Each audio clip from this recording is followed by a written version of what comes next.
Good morning, students. How are you all? Students, today we are going to start chapter 3 of Computers Class 4. Chapter's name is Working with Windows 7. मैंने आपको before इसके पहले जो chapters पढ़ाए थे previous chapters में that I have told you that there are many types of windows that depends on the generation of a window. Most probably अभी तक जो विंडोज़ यूज़ हो रही थी they are of Windows 7.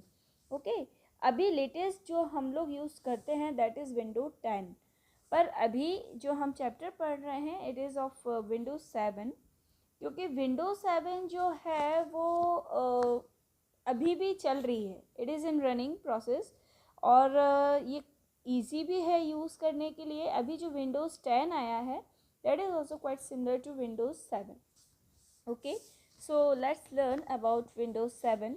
Children, in the previous classes you were introduced with Windows 7 and the various operations that you can perform on the desktop of the Windows 7. हमने देखा था कि Windows 7 क्या होती है, हम इसको कैसे वर्क करते हैं. मैंने आपको बताया भी था. फाइल मेकिंग वगैरह हमने जो इसमें देखा था, देखिए है ना, मेमोरी और स्टोरेज वाले चैप्टर भी हमने देखा था. नाउ वी आर सीइंग कि विंडोज़ 7 की फ़ीचर्स क्या क्या हैं, इसकी एप्लीकेशन क्या है, ये है क्या, वो हम इसमें देखेंगे. You have learn that Windows 7 is graphical user interface GUI operating system, है ना. ग्राफिकल यूज़र इंटरफेस का शॉर्ट फॉर्म है GUI operating system that has a graphical environment consisting of various buttons and icons. An operating system is an interface or link between the hardware and the user. जो हमारे system का hardware है और हम हैं उसके बीच का ये connection. It makes our PC alive and helps to run different applications. इसी से हमारा PC कनेक्ट होता है और हम डिफरेंट एप्लीकेशंस रन कर पाते हैं, है ना. It coordinates and manages the activities of a computer just like the principal of our school. जैसे हमारी प्रिंसिपल मैम होती है ना, वो स्कूल में सारी चीज़ें मैनेज करते हैं. वो बताते हैं कि किस टीचर को क्या सब्जेक्ट लेना है, किस क्लास को पढ़ाना है. स्टूडेंट्स को भी अलग अलग टास्क वगैरह देते रहते हैं. सेम उसी वे में विंडोज़ 7 कंप्यूटर की प्रिंसिपल है, हम ये समझ सकते हैं. Okay, the first popular GUI version of Windows operating system was Windows 95. Since then, many various of Windows have been released. The most popular versions are, जो सबसे ज़्यादा चले वो कौन कौन से थे. अब ये जो चल रहे हैं ना, these are according to the years और generations. ठीक है, सबसे ज़्यादा जो चले वो क्या थे, विंडोज़ 98, देन विंडोज़ XP. जब आपके मैम वगैरह ने, जब हम लोगों ने बचपन में पढ़ा तो विंडोज़ XP चला करता था and it was quite called latest Windows, और इसमें सब कुछ लेटेस्ट होता था. जैसे अभी आप लोग विंडोज़ 10 को बोलते हैं, then Windows 7, Windows 8 and then अभी जो चल रहा है दैट इज़ विंडोज़ 10. अब हम इसके फीचर्स देखते हैं कि क्या मेन फीचर्स हैं विंडोज़ 7 में. Attractive, interactive and easy to use. First thing, it is attractive, दिखने में बहुत अच्छी है, इंटरेक्टिव है, देन ईजी टू यूज़, इसको हम ईजीली यूज़ कर सकते हैं, है ना. Searching made easier. जो विंडोज़ 7 है उसमें सर्चिंग बहुत ईजी हो गई. पहले कोई भी चीज़ सर्च करनी होती थी तो पहले तो सर्च बटन को ही सर्च करना पड़ता था. आजकल विंडोज़ में ऐसा नहीं है. अभी विंडोज़ में डायरेक्ट यहाँ नीचे सर्चिंग का ऑप्शन आता ही आता है, ऑटोमेटिकली आता है ना. जो हमारा टास्क बार आता है ना, वहाँ ऑटोमेटिकली सर्च का बटन बना रहता है. हमें अलग से सर्चिंग के लिए सर्च नहीं ढूंढना पड़ता कि हमें सर्च कहाँ करना पड़ेगा. देन फ्लेक्सिबल टास्क बार, जो इसका टास्क बार होता है, this one is very flexible in the means sense कि ये यहाँ नीचे भी रह सकता है, इसको हम ऊपर साइड में भी ले सकते हैं, है ना. और भी इसमें हम आइकन्स ऐड कर सकते हैं.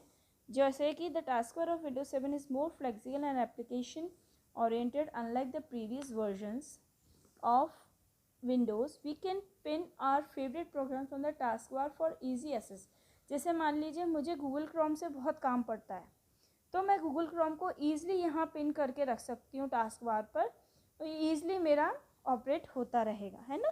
Windows supports multitasking. Multitasking means जैसे हम अपने फ़ोन में करते हैं ना आप लोग कि गेम चल रहा है, गेम के बीच में किसी का फ़ोन आ गया तो आपने बैक करके फ़ोन ले लिया पर आपका गेम नहीं रुका, है ना, या आप कोई और एप्लीकेशन कर रहे हैं, तो सेम वही चीज़ यहाँ सिस्टम में भी हो जाती है कि एक एप्लीकेशन चल रही है उसको मिनिमाइज़ कर दिया, सेकंड यूज़ कर ली, और फिर वो मिनिमाइज़ करी कराए से ही हम डायरेक्ट ओपन उसको कर सकते हैं। वो मल्टीटास्किंग यहाँ पर हम ईज़िली कर सकते हैं, है ना।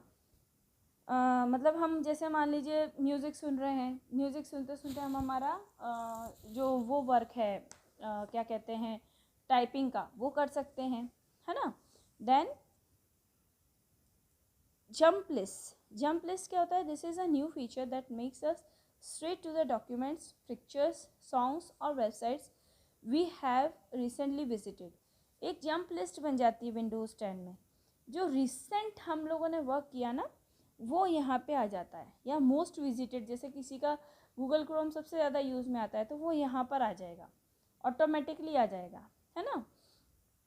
Jump list can be found on the application icons that appear on the taskbar, है ना। जंप लिस्ट हमको यहाँ पर शो ऑटोमेटिकली फाउंड हो जाएगी, है ना। For example jump list for internet explorer shows the recently open website. जब हम जंप लिस्ट पे जाते हैं तो रिसेंटली सामने वाले ने क्या वर्क किया वो भी हम देख सकते हैं।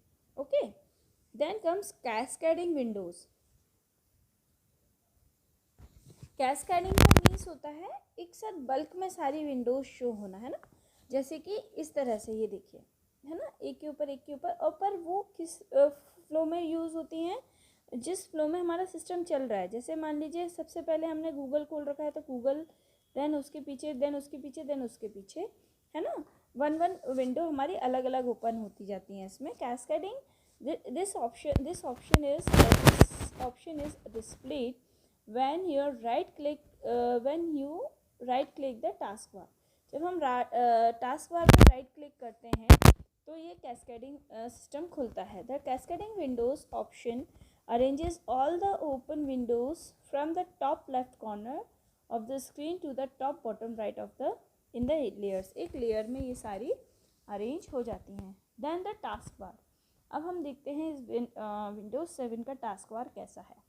देखिए, पहले तो ये start button, then active applications, quick launcher, notification area, speakers, date, day and time, ये सारी चीज़ें इसी सिस्टम में एक इसी सीक्वेंस में रहती हैं। The task bar can be seen at the bottom of the screen as long as horizontal bar it has the start button on its left side, है ना, ये स्टार्ट बटन है, and the notification area on the right side, और ये notification area होता है right side में। बीच में वो एप्लीकेशंस रहती हैं जो हमारी ओपन है या पिन हमने टास्क बार पे कर रखी हैं। Okay, the middle section of the task bar is known as quick launch bar.